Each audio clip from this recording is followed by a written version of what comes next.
Happy Sunday! I'm Chelsea from thestudentarchitect.com, where I create a variety of resources for architects and architecture students.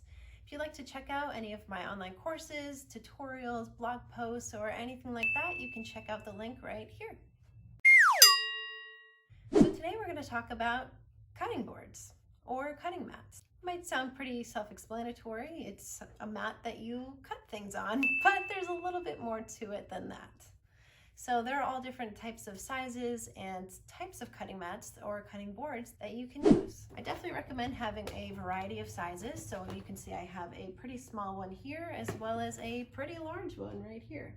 And they can help you with a variety of things like moving models from one location to another, using it for model making, for cutting pieces, and also assembling parts of your models. And all cutting mats are not created equal, so I definitely recommend choosing a double-sided self-healing cutting mat. So that is what this cutting mat is. You can see there's a green side and there is a black side, and both of them have grids and angles on them, which you can use for a variety of purposes. So this cutting mat is not self-healing. So if you look at this here, you can see every single cut that I've ever made on this mat, and it's kind of a mess actually.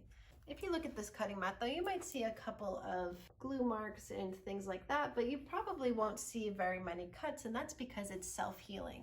So unless you make a very deep cut into this mat, it's going to pretty much close itself back up so that you don't see any of those cut marks. Now, the reason that I recommend getting a double-sided mat is because I recommend using one side for cutting and one side for gluing, because it can get a little bit messy. And if you start accumulating little globs of glue around your cutting mat, it can make it a little bit harder to make precise cuts on the cutting mat.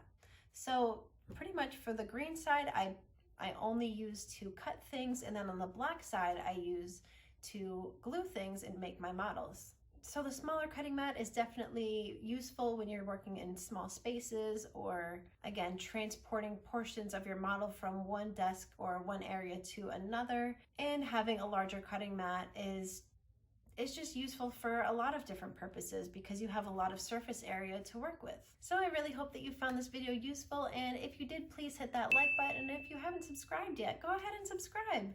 It really helps out my channel, and it lets YouTube know that you like videos like this, and they'll show you more of them. I hope you have a great day, and I'll see you next Sunday.